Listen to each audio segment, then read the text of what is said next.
She stood trial alone, no lawyer, no defense. And when the judge said guilty, the courtroom thought it was over until a stranger in the back row quietly got up. Before we begin, comment where you are watching from, and don't forget to like, share, and subscribe, as that will encourage us to bring powerful stories like this. The ceiling fans did little more than stir the warm air in the cramped courtroom, their blades squeaking with every slow rotation. Sunlight leaked through warped blinds, casting dusty lines across the polished wooden floor. It was the kind of Mississippi courtroom that hadn't seen a renovation in decades, nor a fair trial in some dot. At the defendant's table stood Simone Miller, a black woman, handcuffed in front of her, wearing a borrowed dress shirt that didn't quite fit across her shoulders.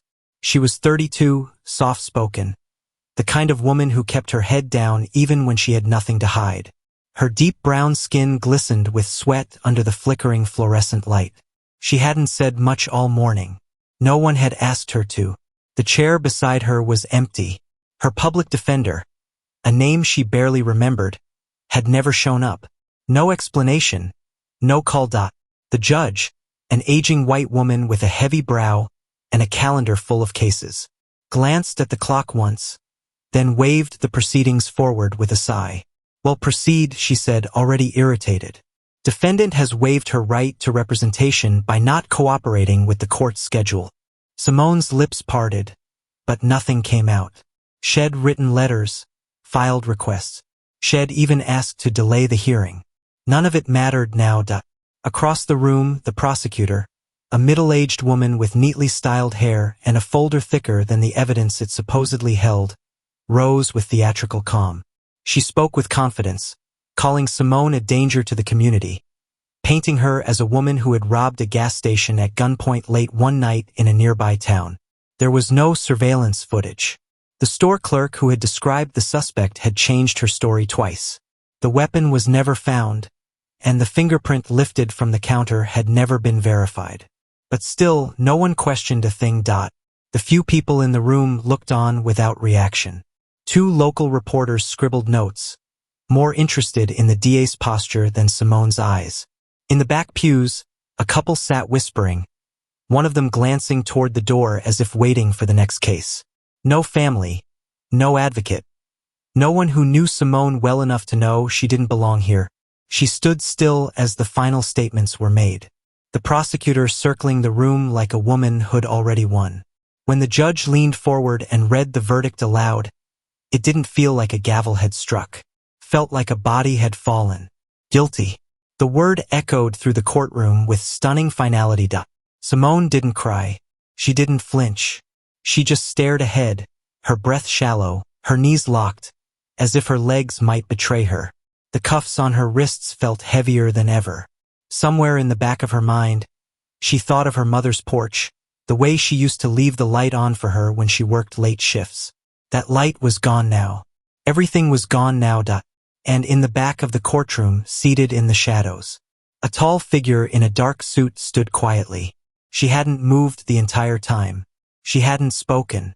But the moment the verdict was read, she turned and walked out, silent, unnoticed by the bailiff, the reporters, even the judge.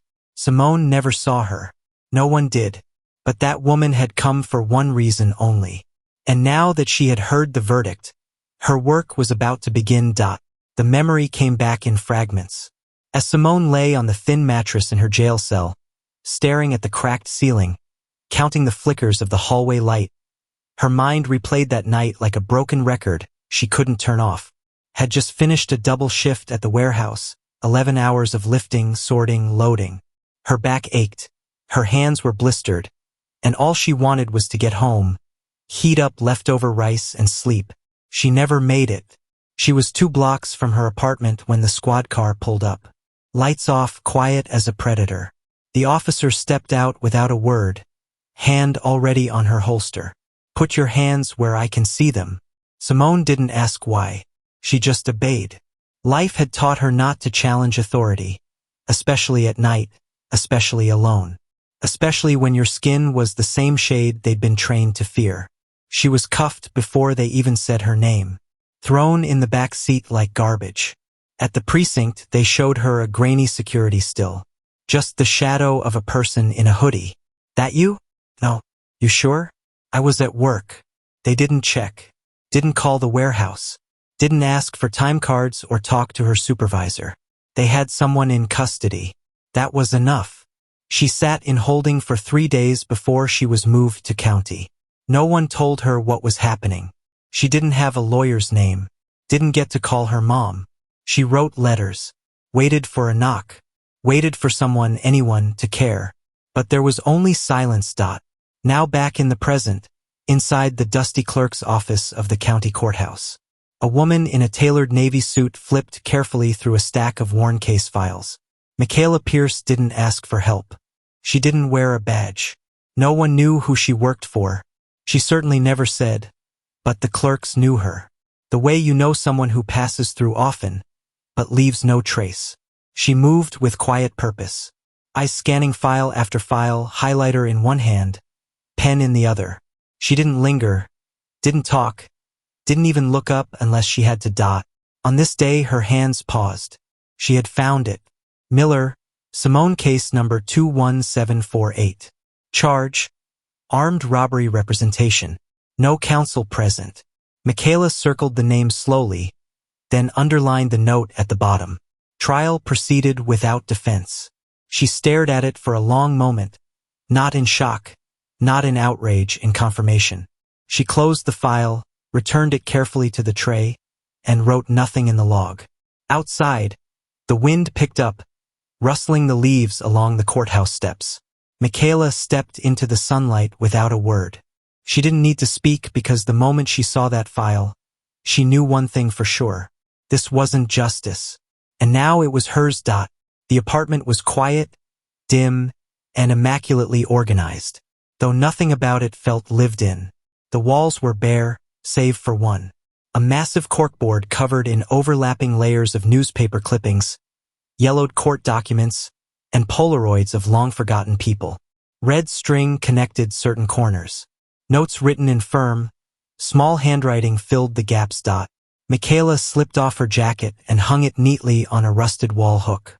She crossed the room without turning on the lights. She didn't need to. She knew where everything was. Stacks of law books, some marked with tabs, others dog-eared and broken-spined, lined the low shelves beside the window.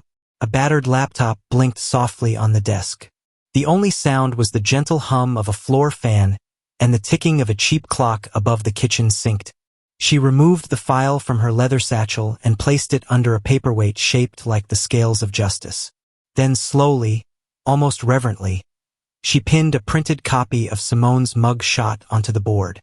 Just below a headline from 4 years ago, local teen cleared after DNA error uncovered. A knock at the door broke the stillness. Michaela opened it a few inches. "Evening, Michaela," said the voice of Mrs. Alvarez, her neighbor, across the hall. She stood in her slippers, holding a small container of arroz con leche. "Working on another one of your redemption projects." Michaela offered the briefest smile, one that didn't quite reach her eyes. She took the container, nodded once, and closed the door without a word. Later that night, as the city hushed, and only streetlights spilled through the blinds, Michaela sat at her desk, phone in hand, notebook open. "Yeah, it's me," she said softly, her voice lower, gentler than usual. "Need a favor." She called a retired judge first, someone who owed her a debt that had never been spoken aloud. Then a former cellmate turned paralegal, then someone from the Innocence Project, a woman who only answered because she knew Michaela never called unless it mattered. She gave no details, just names, dates, case numbers. All the voices on the other end agreed to help because when Michaela Pierce asked, she already knew more than she let on. 2 days later, Michaela stood outside a fading diner. On the outskirts of town, the paint peeled from the brick walls and the windows bore fingerprints from decades of forgotten meals. She stepped inside. The bell above the door jingled and a waitress behind the counter, late 50s, tight bun, weary eyes, looked up and tilted her head. "You ain't from around here," she said, wiping her hands on a towel. "No, ma'am," Michaela said, offering a respectful nod. just hoping to ask about someone. She slid a photo across the counter. Simone's booking photo printed in black and white. She looked at it, squinting. "Oh yeah, I remember her," she said. "Came in sometimes. Always polite, quiet, worked nearby, I think." Michaela waited. She narrowed her eyes. "You asking because of the gas station thing?" Michaela gave a slight nod. She scoffed. "That girl didn't even have a car. Always walked in, walked out. You telling me she held up a place across town and made it back here without no ride? Please." Michaela didn't smile. She just said, "Thank you," quietly, then added, "You willing to say that again if someone asks?" She paused, then nodded once. "If it helps her?" "Yeah." Michaela slipped a folded paper across the counter. "It will dot." Back in her apartment, Michaela stood in front of the corkboard, eyes drifting over past faces, some cleared, some not. Then she looked at Simone's photo again. She didn't say it out loud, but the weight in her chest made the truth clear. This wasn't just a case. It was a reflection, a ghost. Because somewhere behind the clean suit, the quiet voice, and the law books, Michaela was a woman who had once sat on the other side of the bars. The motion was only 10 pages long, but it struck like a hammer. Michaela stood in the musty courtroom where it all began, crisp in a charcoal gray suit that seemed to command silence without ever raising its voice. She placed the motion on the clerk's desk without ceremony, but the ripple it caused moved fast behind the scenes. Motion to reopen case number 21748, violation of the Sixth Amendment. No legal counsel present within a week. The courtroom was packed tighter than it had been during the original trial, but not with supporters. The judge leaned back in her seat with the same indifference as before, brows arched as if personally inconvenienced. "The case is closed, Ms. Pierce," she said, thumbing through the motion. The jury delivered its verdict. That's how justice works. Michaela didn't flinch. "Justice didn't work, Your Honor. It failed publicly and provably." The district attorney scoffed from across the room, arms folded. Ms. Miller had the chance to speak up. If there were real concerns, she should have raised them then. Michaela opened a folder, pulled out a thin USB drive, and held it up like it weighed 1,000 pounds. "This is from a storefront ATM, 2 miles from the gas station," she said. "Time-stamped minutes before the robbery occurred. It shows Simone Miller withdrawing $20. She wasn't at the scene. She wasn't even close. She plugged it in. The monitor flickered. A grainy video began to play. There, clear as daylight, was Simone, hooded, exhausted, and alone. The timestamp matched the minute the clerk at the gas station claimed the suspect had pulled a gun. A pause fell across the courtroom. The judge looked to the DA. The DA looked away. Outside the courthouse, a few reporters hovered. Not many, just enough to ask questions no one wanted to answer. A small podcast reporter, barely out of college, recorded a short segment on her phone. "Underdog attorney challenges local conviction," she said. "Possibly the first case of its kind in years. Most people didn't notice, but somewhere in the back of a high-security facility, a corrections officer knocked twice before sliding open the visitor gate. "Visitor for you," she grunted. Simone looked up from her bunk, unsure whether to laugh or prepare for another setback. She followed the officer in silence, led into the small visitation room. The light flickered, the paint peeled, and across the glass partition sat a woman she didn't know. At least not yet. Michaela didn't move. She didn't smile. She simply picked up the receiver and said, "Simone." Simone didn't respond. She sat, picked up her side of the phone, and eyed the woman in the suit. "What is this?" she asked, voice dry from days without conversation. Michaela leaned in. "I filed a motion to reopen your case based on video evidence, improper procedure, and the fact that you were sentenced without a lawyer." Simone's laugh was hollow. "You think that's news?" Michaela didn't blink. "I know it's not news, but it can still be changed." Simone leaned back, skeptical. "Why now? I've been in here 2 years. No one cared." "I do," Michaela said quietly, "because I've been where you are." For the first time, Simone's expression cracked. Not disbelief, not trust, just pause. A silence passed between them, different from the kind that lived in prison walls. This one carried weight, recognition. Simone nodded once, just enough to say, "I'm listening." And for the first time in 2 years, she let a thread of hope take root. The courthouse archive smelled like mildew and ink. The air was heavy with the weight of forgotten years. And the silence inside the records room was almost reverent, like even the dust knew it was hiding things people weren't meant to see. Michaela sat alone at a long wooden table, surrounded by stacks of manila folders and fragile binders labeled with faded black stamps. She'd spent hours combing through Simone's trial transcript. She read the same dry language again and again, looking for the fault line that broke everything. Then she saw it. A single line tucked inside the pretrial hearing transcript, buried in a footnote by a court clerk. Notified, assigned counsel failed to confirm attendance as of 8:32 a.m. Judge informed. Michaela's eyes stopped there. She read it again and again. The trial had started at 9 o'clock. The judge had been warned, and still she'd let the trial go on. Michaela pushed back from the table slowly. She felt it then, not anger. Something colder, more precise. This wasn't just negligence. This was permission. She flipped through the court calendar, backtracking through the paperwork trail. Assigned counsel, Danielle R. Bishop, a name Michaela had already circled twice, with no digital footprint for the past 2 years. She searched the death registry. There it was. Bishop Danielle R. Deceased. Date of death, 3 days before the trial. Michaela exhaled slowly, the sound more like a hiss than a breath. The entire system had known. The court, the clerks, the DA, they'd let a woman go to trial without a lawyer, while listing one who was already in the ground.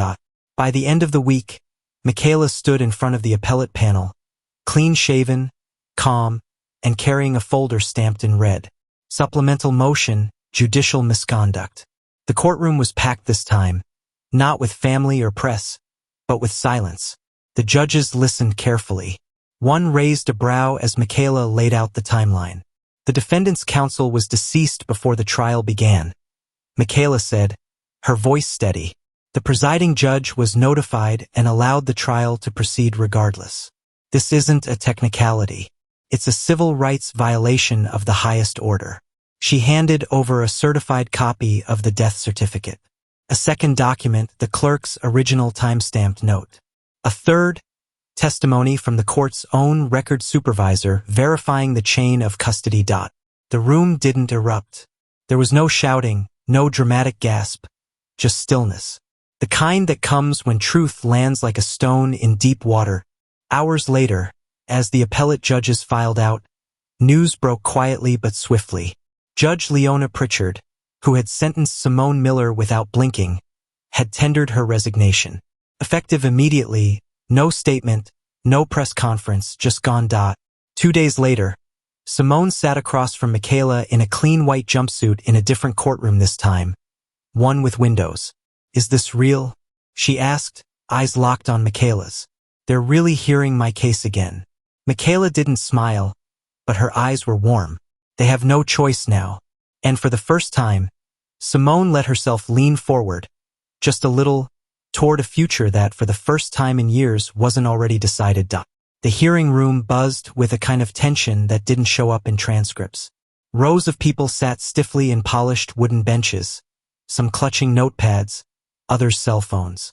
A local news crew had squeezed into the back, cameras quietly humming, ready to catch whatever unfolded.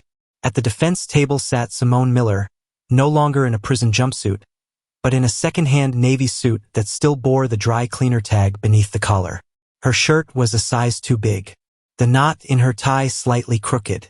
Her hands trembled on the tabletop, and she kept them clasped together in her lap, trying to hold the shaking in place. Her eyes scanned the room, walls she had seen before, but never like this.